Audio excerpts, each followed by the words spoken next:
ഈ ഞങ്ങളുടെ കമ്മ്യൂണിറ്റിയിൽ പലർക്കും വസ്ത്രം മാറുന്നത് പോലെയാണ് പാർട്ട്ണർഷിപ്പ് മാറുന്നത്. ഭർത്താവിനെ എത്രത്തോളം കെയർ ചെയ്യുന്നു അത്രത്തോളം കെയർ ചെയ്ത് അതിന്റെ അപ്പുറത്തേക്ക് കെയർ ചെയ്ത് സ്നേഹിക്കുന്ന ആൾക്കാരുകളുണ്ട്. അങ്ങനെ ചോദിച്ചാ ഈ അവിടെ കടന്ന് തൂറി മെഴുക് തൂറിയിട്ട് അങ്ങോട്ട് കേക്ക് അങ്ങോട്ട് ഇരുന്ന് നിരങ്ങ അനക്ക് എൻ്റെ കമ്മൂട്ടി അല്ല കമ്മ്യൂണിറ്റി കേട്ടോ. ഈ കമ്മ്യൂണിറ്റിയിൽ ഞങ്ങളെ കമ്മ്യൂണിറ്റിയിൽ ഒരുപാട് ആൾക്കാർക്ക് കുറെ കൂടുതൽ എന്നിട്ട് തന്നെയില്ല.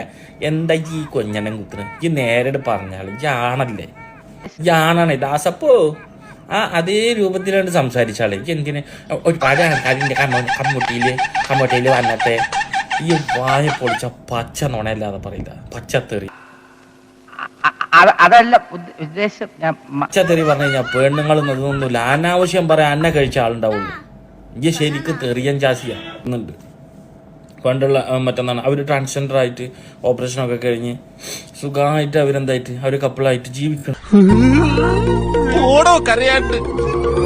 അവറ്റങ്ങൾക്ക് ഒന്നിലുമില്ല, അവറ്റങ്ങൾ ജോലി ചെയ്യുന്നു, ജീവിക്കുന്നു, സമാധാനമായിട്ട് ജീവിക്കുന്നു. നിങ്ങളുടെ പോലെ ഈ ആളുകളുടെ മുന്നിൽ വന്ന് തൂറി മെഴുകി കണ്ടവരെയൊക്കെ തെറിയും വിളിച്ച് പറഞ്ഞത് വിറ്റങ്ങൾ ട്രാൻസ്ജെൻഡർമാരായ അവർക്കുള്ളതാ. ഈ വെറും രാജപ്പൻ തന്നെയാണ് ശരിക്കും. ഈ ഒരാണാ ജാസിൽ, മുഹമ്മദ് ജാസിൽ ആണ്, അത് മതി. അതിക്ക് മേലേക്ക് പോണ്ട, അങ്ങോട്ടൊന്നും ആയിട്ടില്ലെങ്കിൽ. എന്നിട്ട് ഇരുന്നിട്ട് കമ്മ്യൂണിറ്റിയിലില്ലേ നമ്മളെ കമ്മ്യൂണിറ്റിയിൽ നാണമില്ലാത്ത കൂസൻ. എന്തിനാ എന്നെ പറയുന്നു? കിട്ടിയ മുതലും പലിശ ചേർത്ത് കിട്ടി. ആരും കണ്ടില്ല. എല്ലാവർക്കും സന്തോഷമായല്ലോ. എനിക്ക് സന്തോഷമായി. എല്ലാവർക്കും പിരിഞ്ഞു പോവാം.